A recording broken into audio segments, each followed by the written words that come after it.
That is time. And he's about to do Desmond, where are you, Desmond?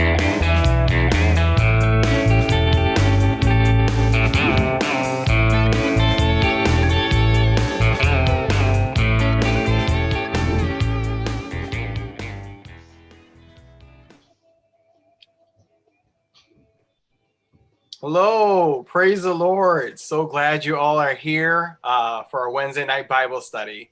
And we are going to continue this week's theme, which has been community and service. And the aspect I want to go ahead and focus on is something, if we really grab a hold of, I think it's going to be incredibly powerful and allow us to do some pretty powerful things here in ministry. And I want to look at how do we do service online? How do we do ministry online in the digital world? I remember when I was in elementary school, I went to Donley Elementary long ago. And I remember in second grade, we just got the internet and computers. And Mr. Anderson, one of our second grade teachers, was showing us how to navigate the internet. It was a big deal. Of course, the internet has always been around, but it became more popularized back in the 90s. And he did something pretty cool. He actually read somebody's story in the Amazon, and how he was, his encounters with snakes and different wildlife in the Amazon forest, and it was very, very amazing. This guy is in Amazon, and he's writing this, and we're reading it the next day. And to us, our minds were just blown, like, wow, this is so crazy. This person's, halfway down the world, he's in Brazil. And here we are reading about his travels in our comfort of our school. It was pretty amazing.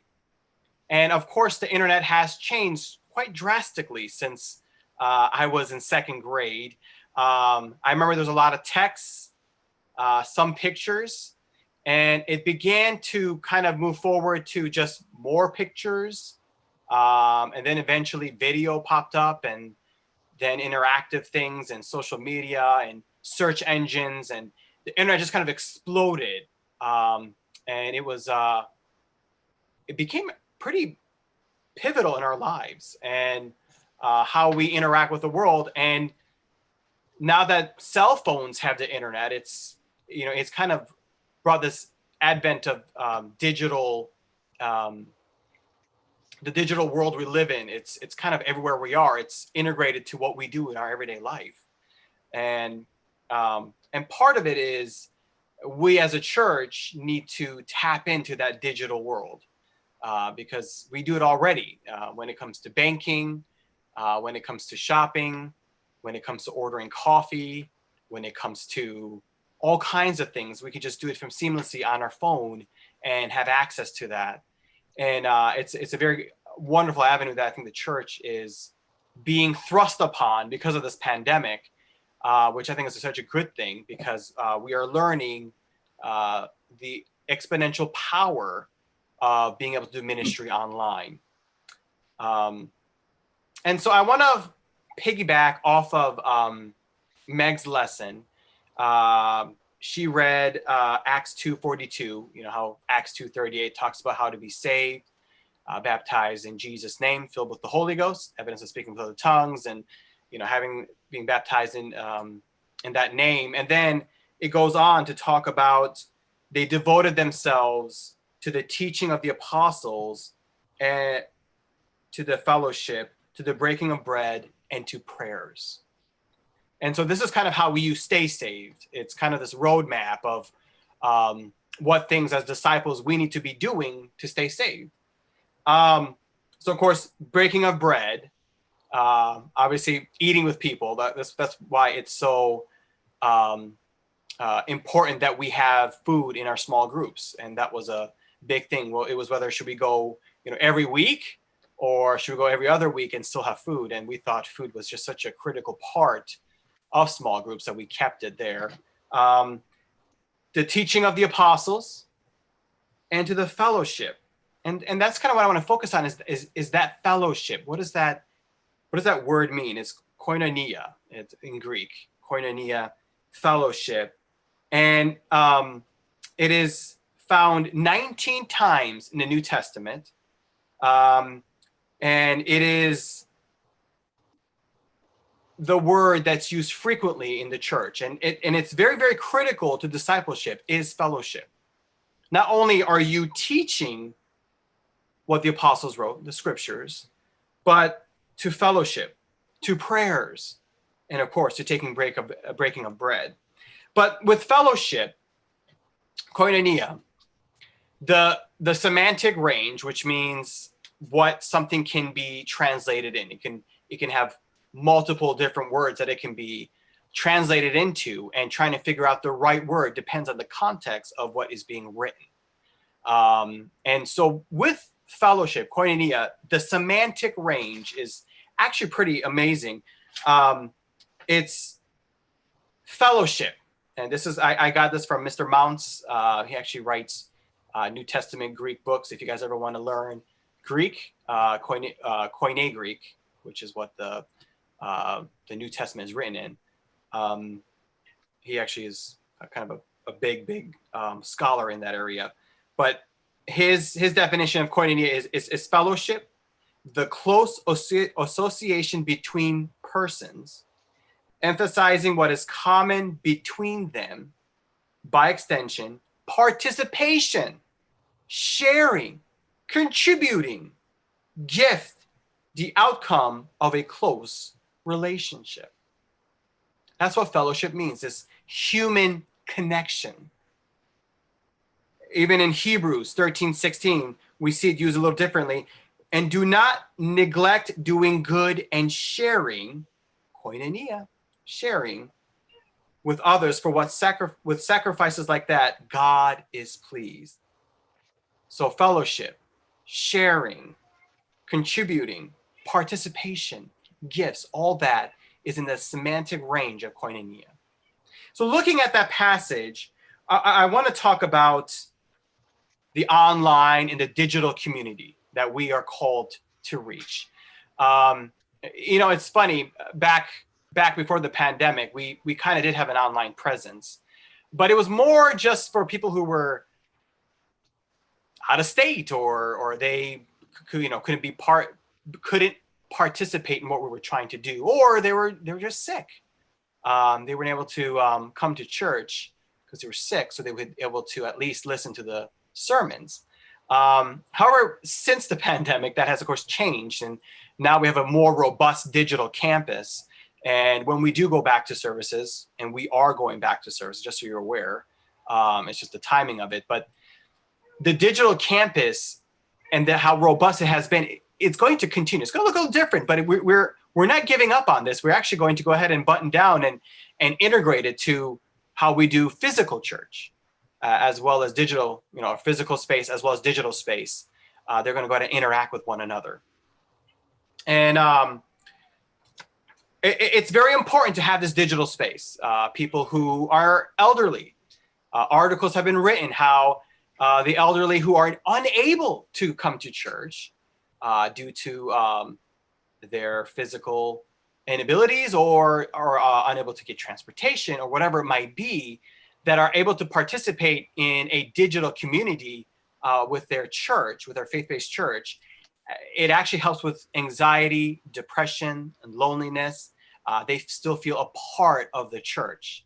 And those who, for whatever reason, cannot leave the hospital, or those who are in other countries and they still want to be connected, or we have service members in our church who are maybe sent overseas and they can still be able to plug in to our church services, still be able to connect with the church body that they have grown accustomed to. So there's all these wonderful, amazing things that come from having a digital campus and a digital presence.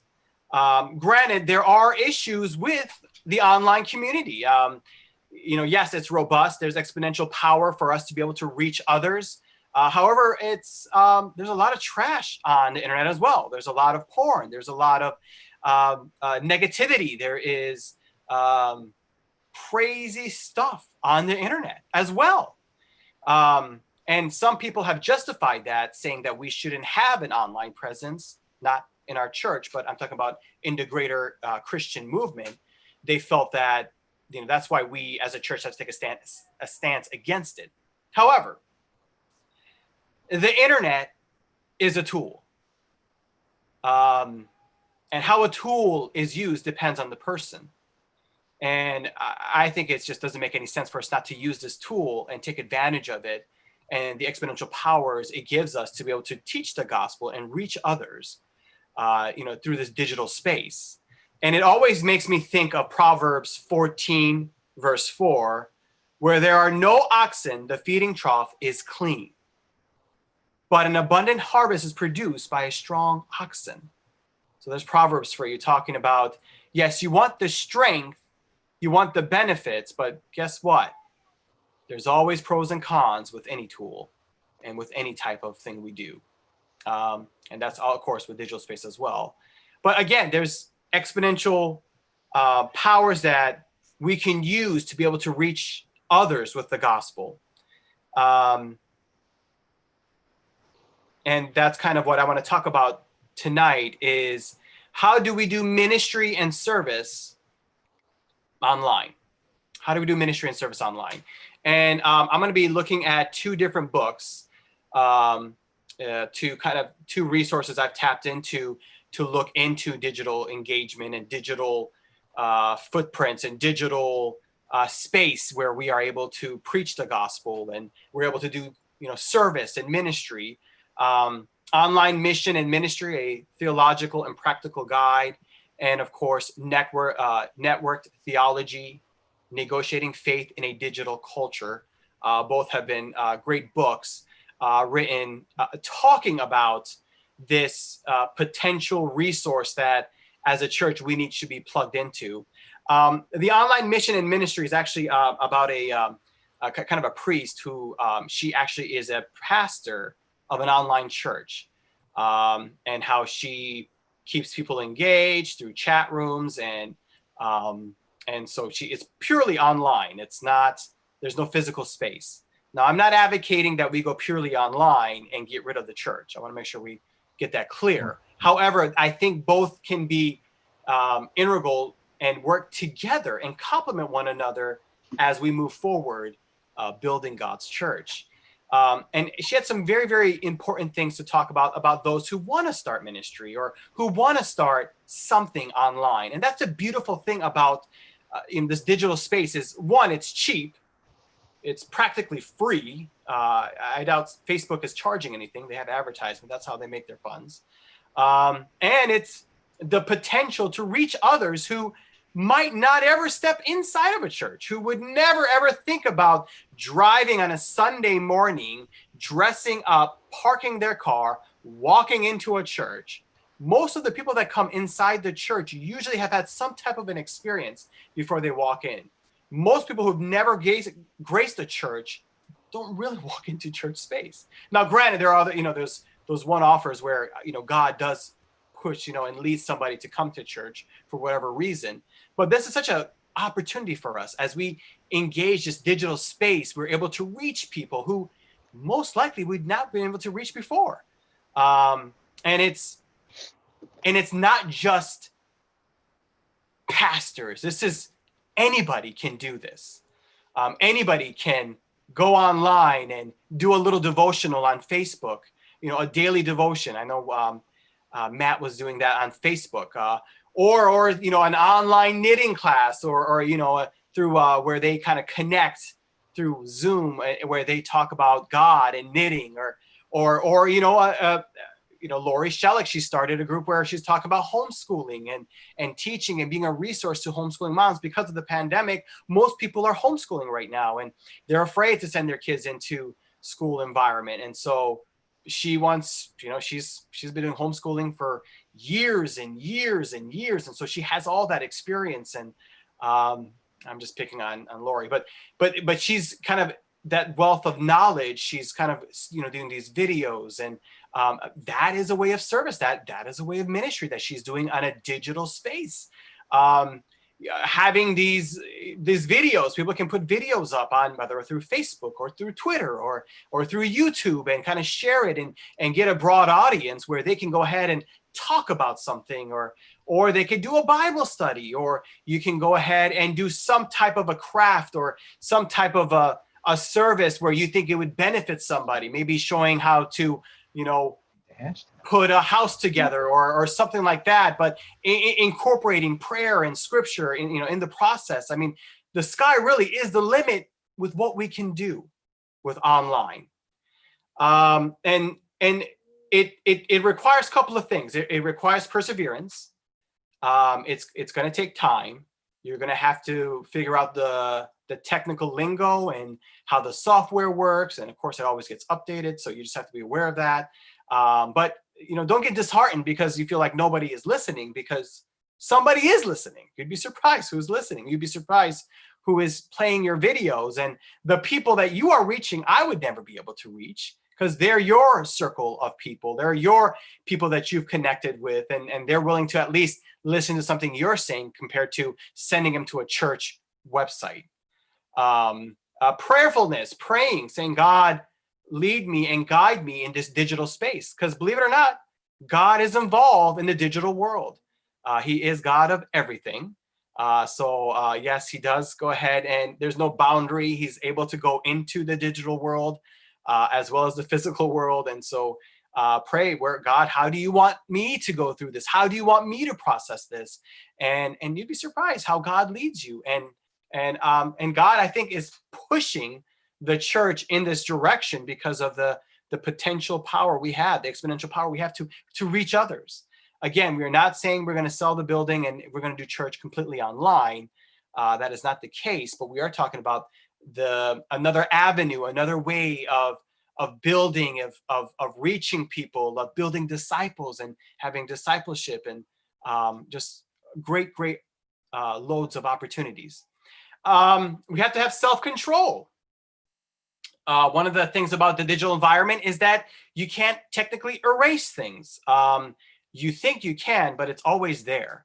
So you have to be careful with the digital environment. Not that you should not preach Jesus, but you need to be careful about your grievances, or you're angry about something because you have a following. You are an influencer. People are looking at you. People are reading your posts. People are following you on Twitter, and you want to be careful of what you're saying that could potentially affect that following, and as you're influencing people. And I'm not talking about scriptures or our values, but I'm talking about you're kind of lashing out in anger, and your cultural views kind of slip in there as well. Having humility of navigating this, because it's a massive group of people that you kind of have to reach, and you have to have the humility that God is working through that. And again, the challenge with the digital space is that you can't technically count to see how many people are inside the church. Yes, we can see how many views, and yes, we can see how many likes, but do people really, did everybody like the video or views? Well, does it show how many views? Is that really how many views? I mean, is there 15 people and one person viewing? So is that 15 per one view? Is that 5 per one view? And so the math just gets kind of wonky. And I think that doesn't matter. I think there's still a potential there for us. And, where should I post? There's forums. There is places. Facebook is a great way. Social networking, where we can go ahead and have that avenue where we can, share our testimony. Do something that you enjoy. One thing that God has been really dealing with me is that I do not have a hobby. Church is my hobby. And so that is, that's technically not a hobby. It's kind of life. So trying to, I have to find something, but there are those of us who we do have that kind of hobby. We do have those things we kind of enjoy talking about. And I think having that, and starting with prayer, just incorporating those elements of prayer and scripture into whatever video you're doing, I think it's going to touch people. It's going to reach people. So There's microblogging. You can actually do a blogging like on Twitter, where you can get, put little quotes, or you can blog and do your journey and your faith journey, and people can kind of be tagged in and read into that. And there's venues on Facebook, as well as multiple blogging sites. By the way, this is all free. I want to make sure you guys understand this is free. This is not, there's not a cost to this.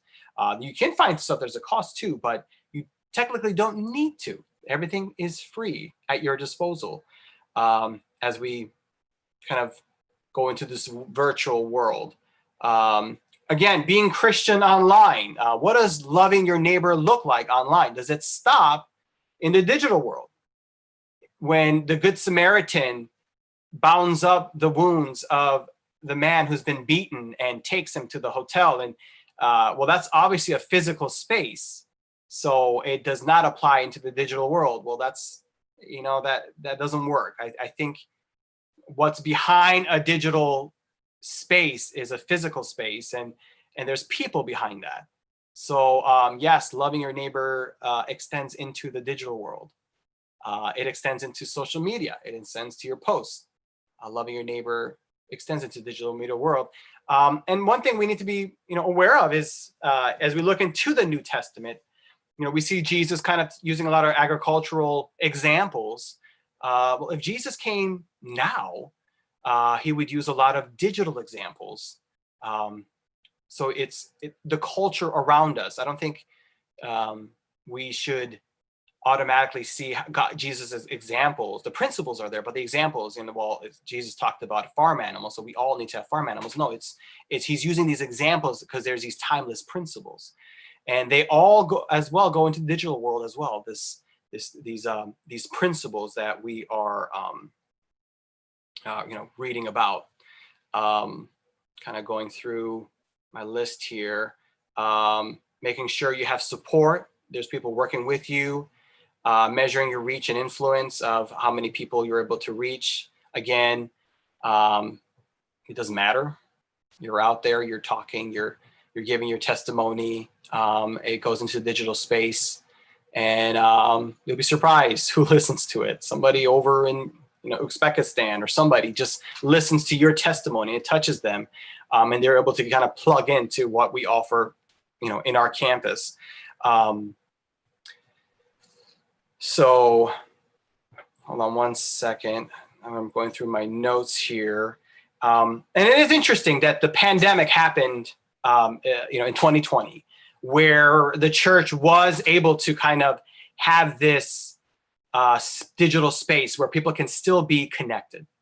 Now, you notice I talked about, verse 42 about, they were breaking bread and teaching of the apostles and fellowship and prayers. Well, 3 out of the 4 things you could technically do online. You can teach online. You can fellowship online. If you have FaceTime or you're Zooming and you see people's face, you kind of see. So there's that kind of that human connection. And you can pray online. We actually have newarkupc.info. You can actually send prayers online. So you're surprised. A lot of that you can do online. You can't eat it online. You can't touch people online. So that is one of the drawbacks of the digital space. However, 75% of the things that makes disciples, you can do online.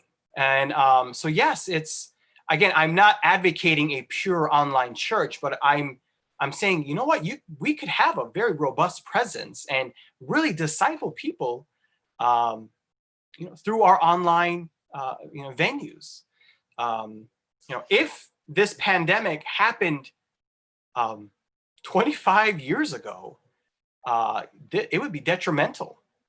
We would all probably have to use phone calls, and we'd have to all phone in and hope that there's some kind of connection through someone's voice, and not be able to see one another, and not be able to have these videos where we can freely go and watch them and comment and connect with one another. So I think it is interesting that it happened in 2020 where we have these venues. I think that was part of God's master plan, is that he's like, there's these avenues the church is not really utilizing, so I'm just going to thrust it upon them. But thank God that we have this opportunity to still connect with one another.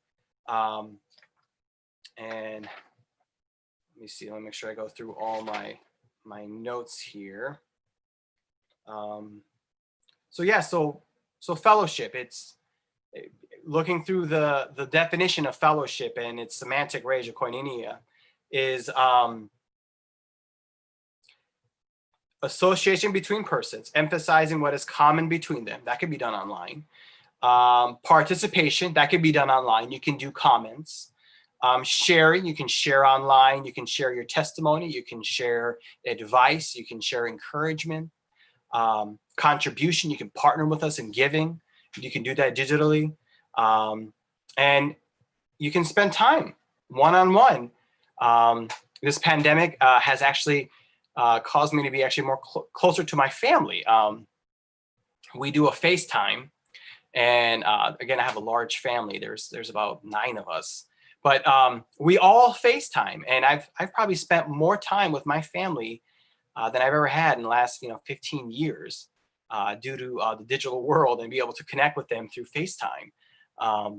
But I feel connected with them. I think I know more about them now than I did when I was living with them. So there is this ability to connect with people online. You can definitely do that, through video and voice.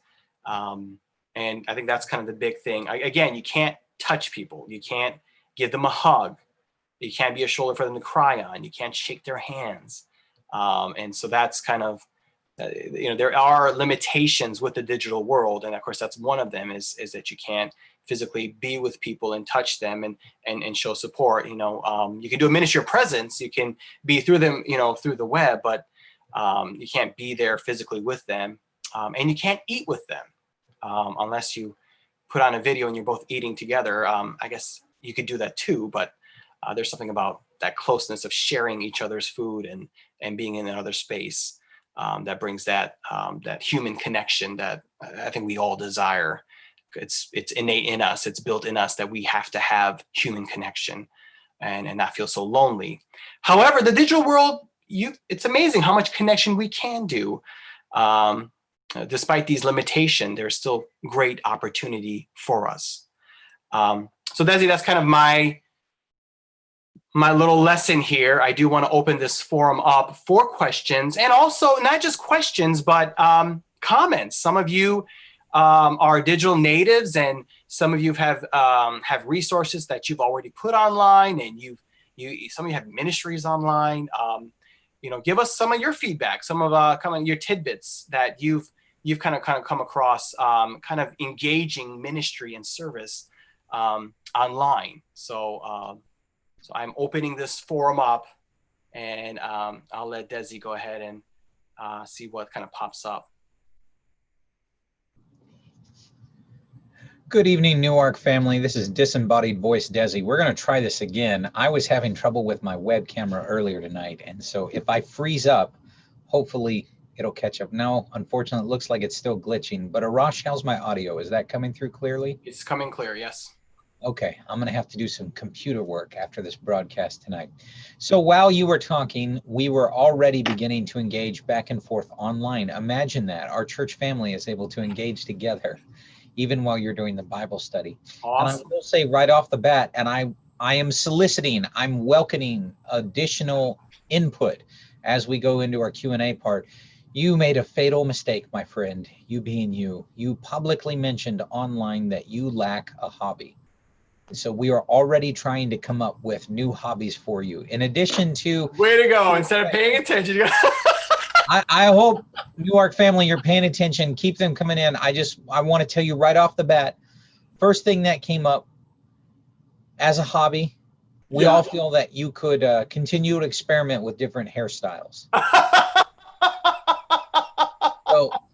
So we're expecting some new hairdos when we finally get back together in person, my friend. I'm going to have to get Trump's wigs and see what I can do here. Yeah, exactly. Then in addition to that, the next request was that maybe you consider doing some stand-up. Oh, stand up. I don't need to. I can preach, so I'm.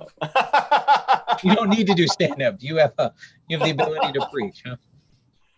But moving on, let me bring up one of the first things that came up as you were speaking, and I want to make sure this is clear to everyone. Due to this current situation, this COVID-19 pandemic, our church was forced into an arena where we had to very quickly pivot and turn and lean into this idea of a digital campus. This is something behind the scenes that we have kicked around on and off for quite some time, long before COVID came. But it was thrust into our lap that, hey, you need to make this decision and start doing this right now. And so for the last 6 months, well, next week will be 6 months, we have been doing online broadcasts and trying to figure out what to do as we started on March 17th, and today is September 9th, trying to figure out what a digital campus would look like. So this whole week, as we've been talking about the idea of service and community to each other, we decided as a team, and Arash volunteered to do the live Bibles tonight, how is it that we can find ways to stay unified and have community? How is it we can find ways to serve each other in a digital online format? Now, we've already had a comment come in, and it's a valid comment that said, you know what, as a general rule, I don't do much on social media, and I try to limit my interaction there. So this is a challenge for me. I'm not going to say who said that. I'm going to respect their privacy, but I do appreciate them sharing.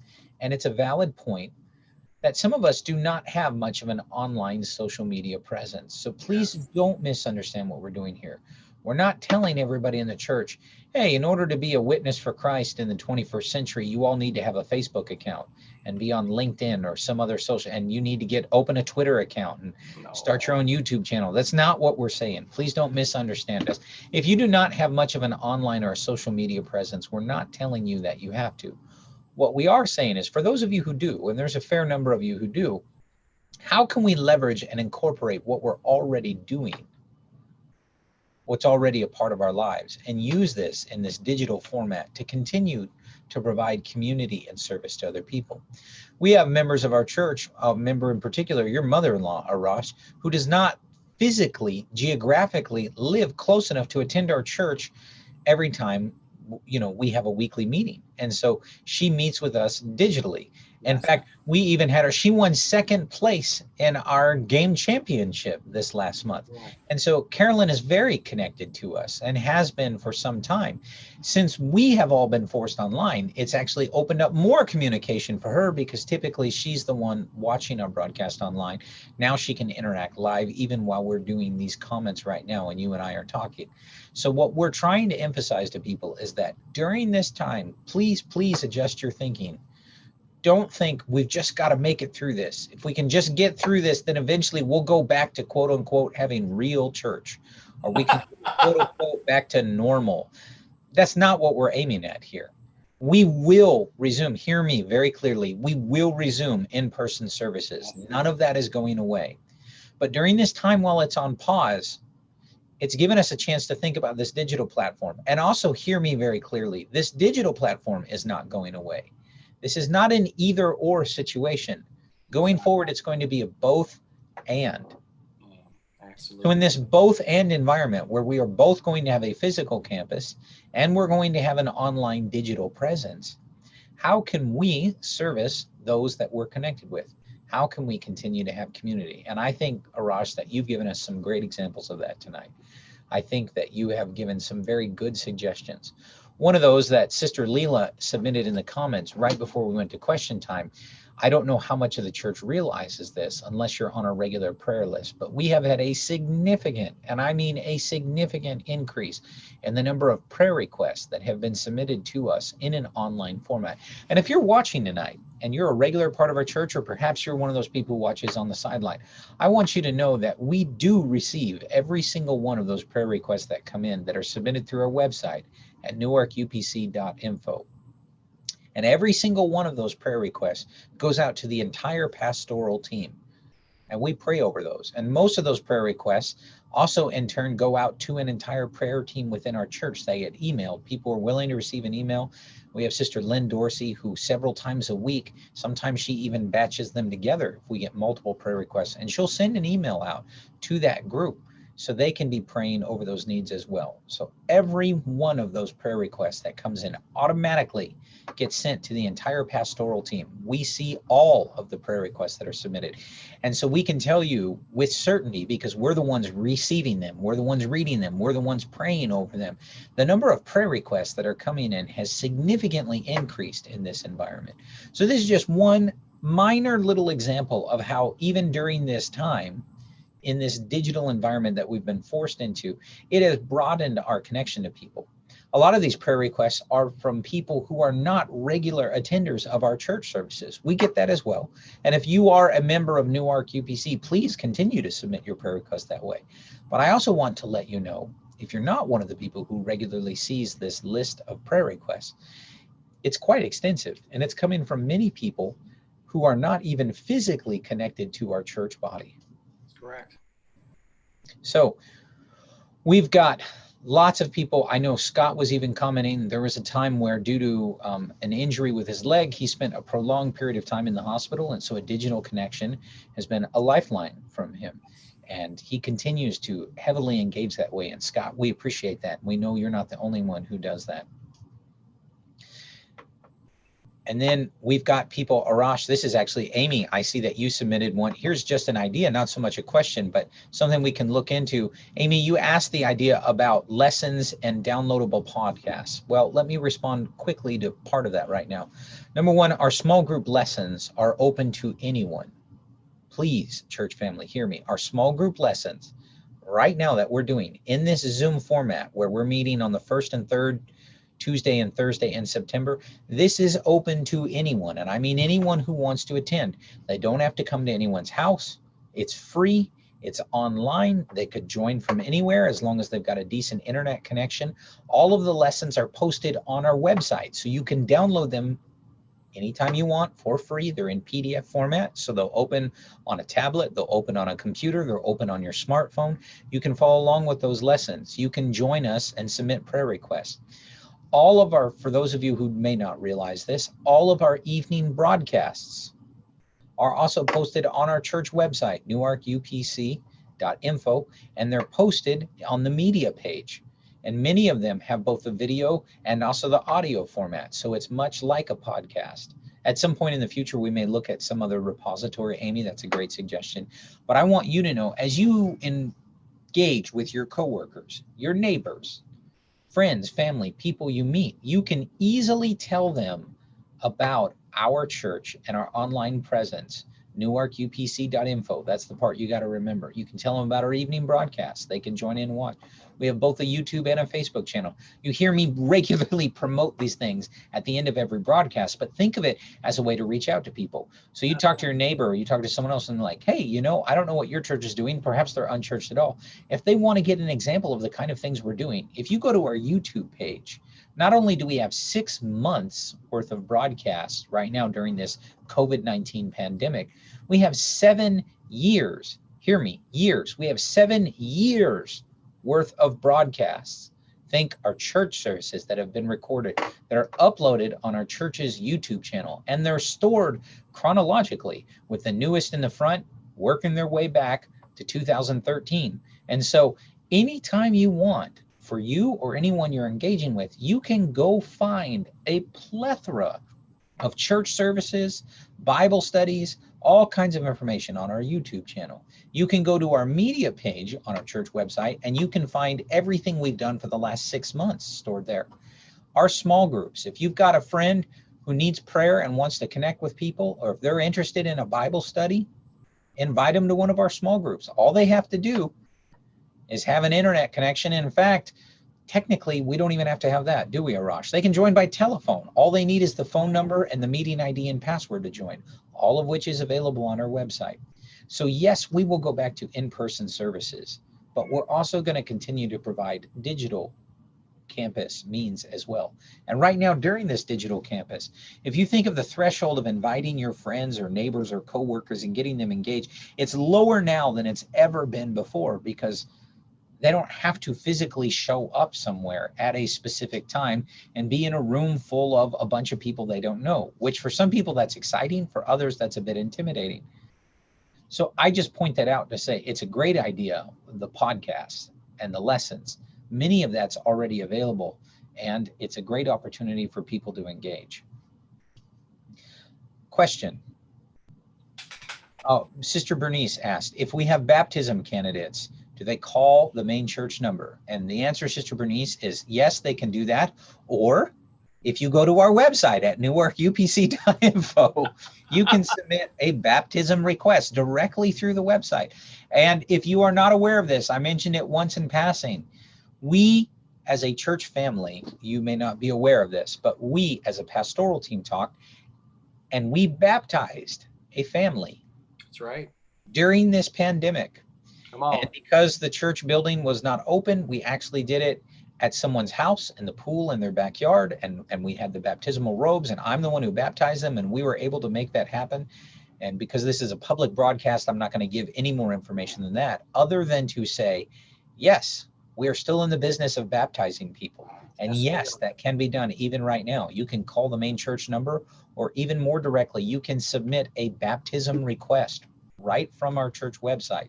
And someone from the pastoral team or our executive assistant, Joyce Allen, someone will be reaching out to you, and we will make arrangements. And we absolutely will make that happen, can make that happen, have already done that during this time. We had to do it in a different format, and that's what this has done. It's forced us all to think differently and be more creative in the way that we engage with people. But it has in no way whatsoever shut us down. We've just had to shift gears. That's right. Yes. I'm scrolling through. And you know, it's interesting. We, I hope we don't get too attached to a physical building and feel that that's where church business is done. The idea has always been that we are the church. And again, that's something that has been reiterated several times from, you know, all the pastoral team, as well as Little's kind of talked on last Friday about the building is in the church, but we're all the church. And where we go online, you know, we're taking the church with us. So, you know, yes, digital space is, you know, God's moving in digital space. We have to be connected to it. Absolutely. Absolutely. We had another question come in that asked, what are some good Bible studies that we can teach on Zoom? So get this. We are continuing to do our small group lessons. That is the easiest way. And I keep mentioning it because it's the easiest way to connect people, not just one-on-one, but to a whole group of people from our church, but not an overwhelming group. You know, you join our Tuesday or Thursday small group lessons, and it may start with 40 people on the call, but you end up in breakout rooms. And then there's usually only 6 to 10 adults on the breakout room. And so it's an easy way to connect people with some Bible studies. In addition to that, you can teach Bible studies.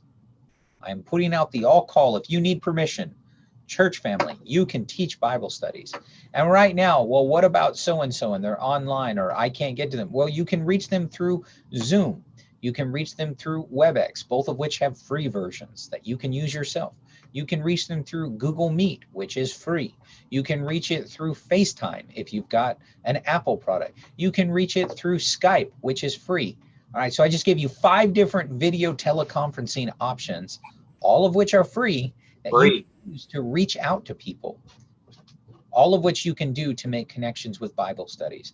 And so you can be teaching Bible studies yourself right now. It doesn't just have to be us. And more coming next year. You could be baptizing people yourself as well. You could be baptizing. We had a whole lesson on that, didn't we?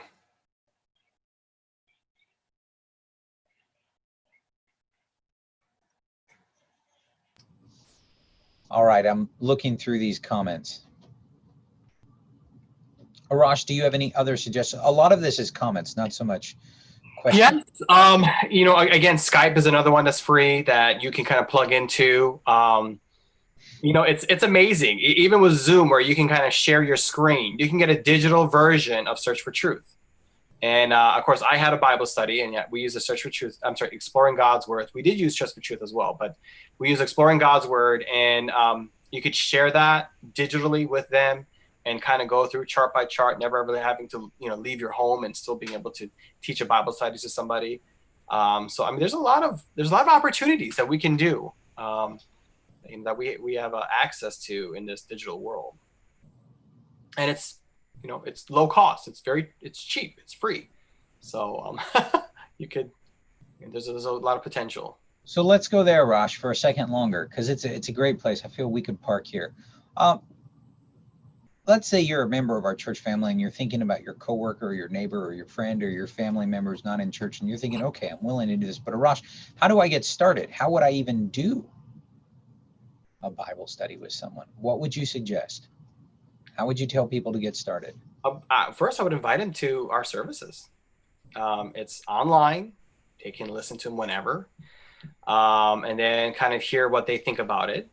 And then I think that's a great opportunity to say, would you be interested in an online Bible study? And of course, you can kind of invite them to small groups. We, believe it or not, you can invite friends to that, or even our discipleship classes, which we're going to be offering as well. And they can kind of go through that, that process. And that's also done through Zoom. And we send them a link and they just go through the link and just goes through their browser. So they don't even have to have the app. And we can teach them all that. So there's a lot of opportunities. Is there anything you were thinking of adding, Desi? It was kind of on your mind. No, you brought up a great point with the discipleship lessons. As you know, we have to our church family, as many of you are aware, we have 3 levels in the discipleship classes: a level 1, a level 2, and a level 3. During this pandemic, we typically were teaching those at the church, say in the reception room or something, or upstairs in the conference room on a particular evening.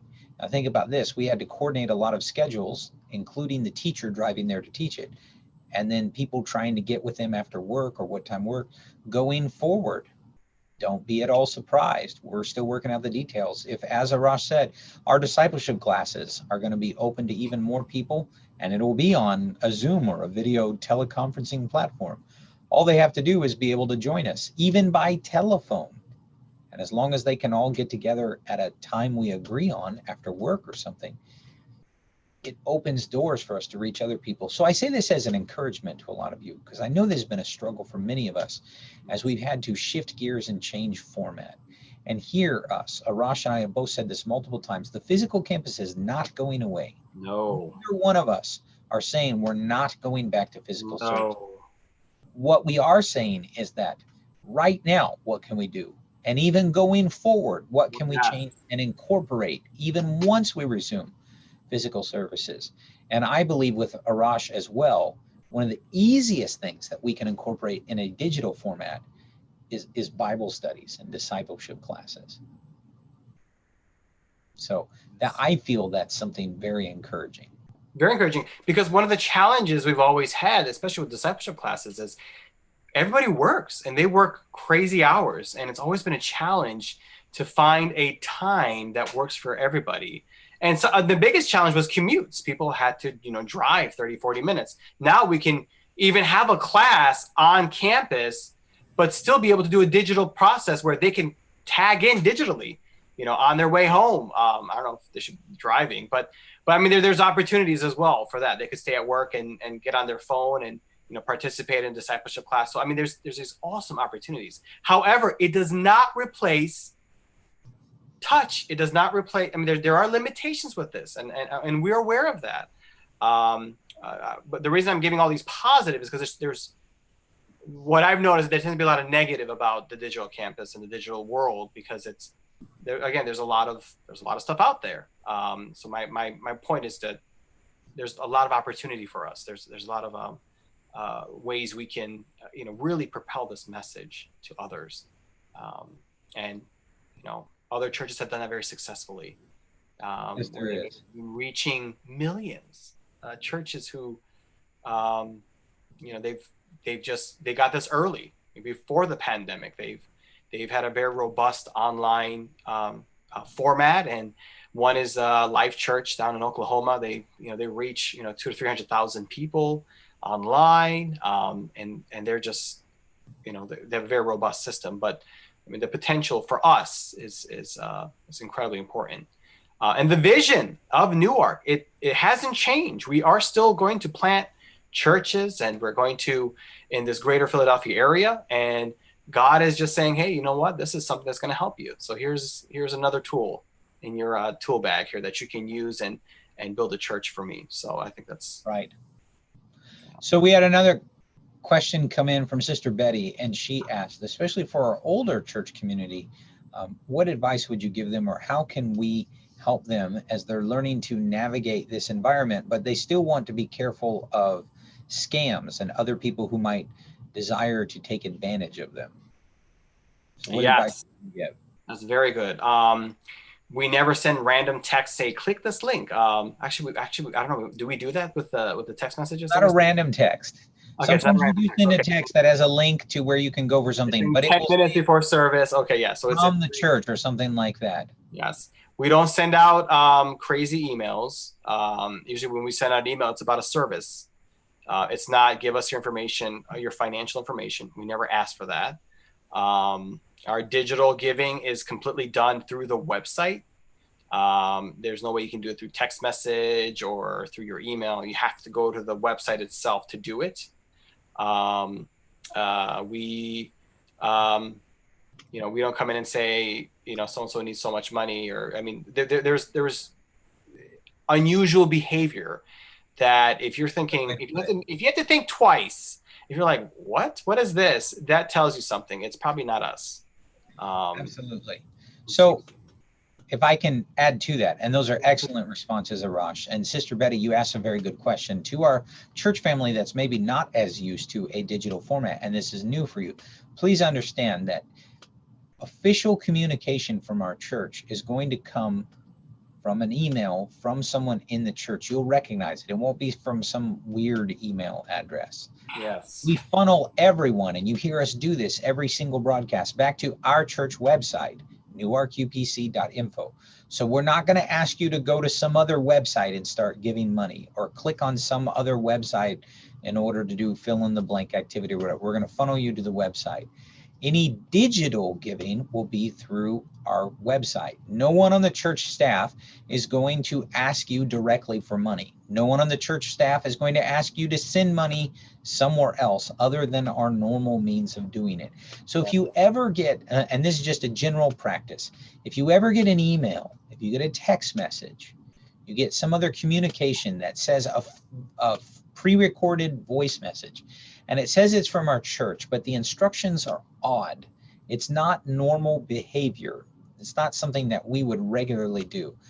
Seriously think twice about it. And if you're unsure, contact us. Initiate contact back with us. You can call the church number, and either Joyce, our executive assistant, or it will be forwarded to one of us will get back a hold of you and say, hey, I got this random fill in the blank, whatever it may be, and I'm not sure if it's legitimate.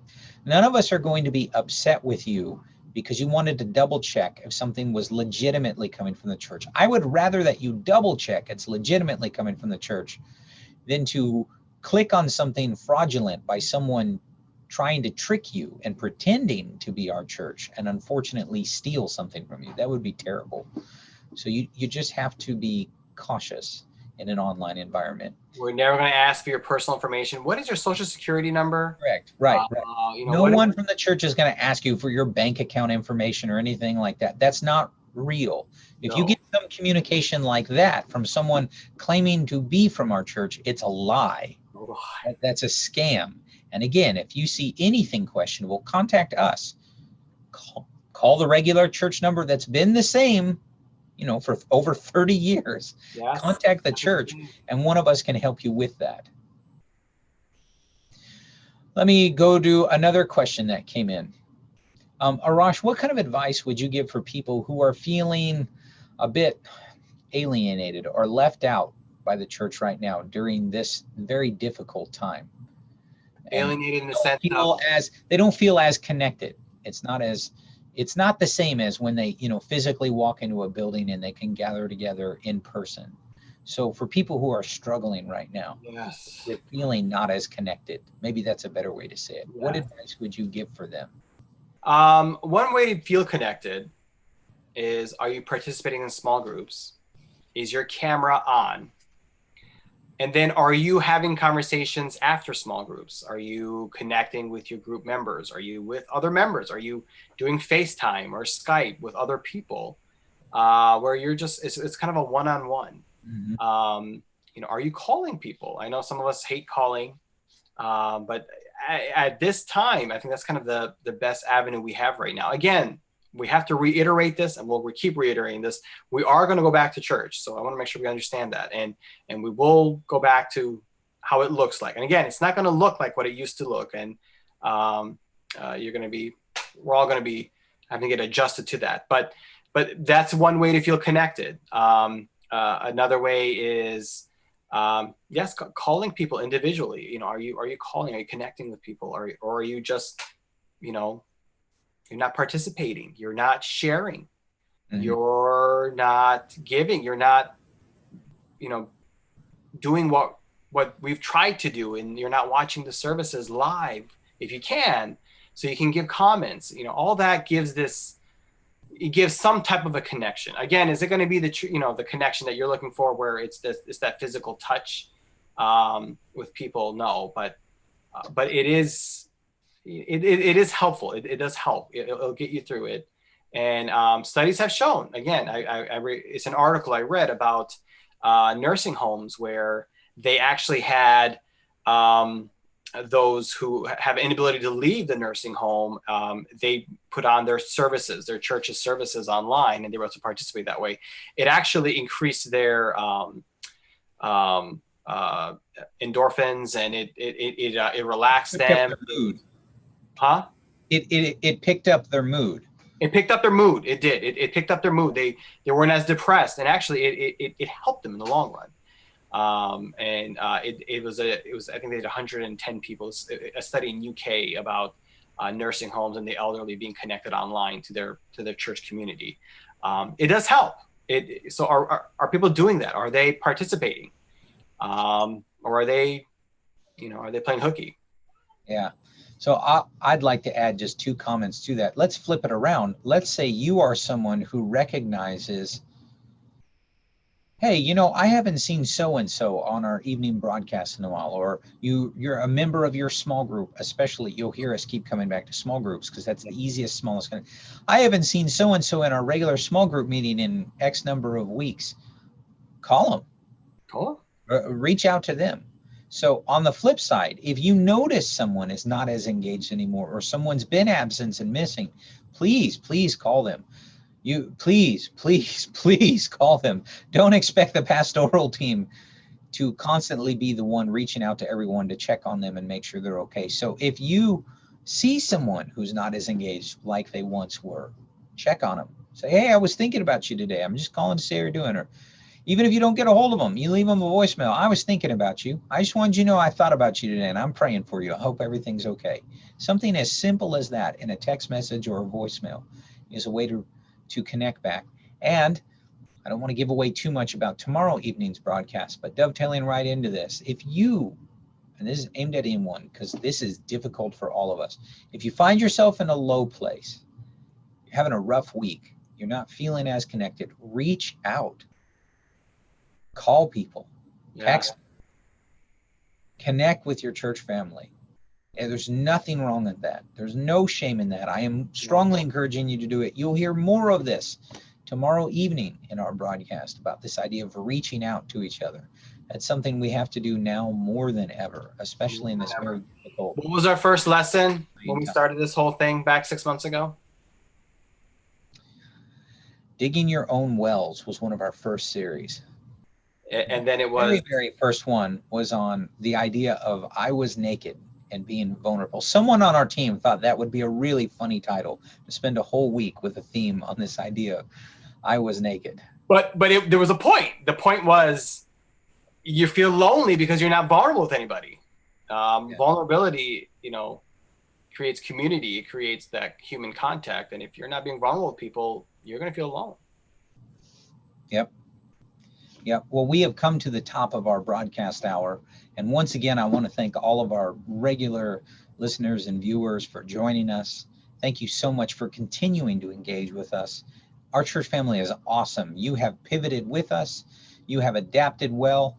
We are all weary and well-doing, but you guys are awesome, and you've done wonderful at staying connected and staying engaged, and we thank you for that. If you're watching us for the first time, I apologize for my choppy video. I'm going to fix it after this call. But if you're also watching us for the first time, if you haven't heard it yet, visit us online at newarkupc.info. You can find all kinds of information about submitting prayer requests, baptism requests. You can join us in digital giving. You can click on our media page and you can find sermon archives going back 6 months with all of our digital broadcast stuff. Hop over to our Newark United Pentecostal Church YouTube channel. You can find messages going back 7 years worth. You can connect with us on Facebook. There's lots of ways to connect with us online. So we encourage you to do that. Thank you all for joining us. And we'll see you tomorrow night at 7 p.m. God bless you all and have a good night.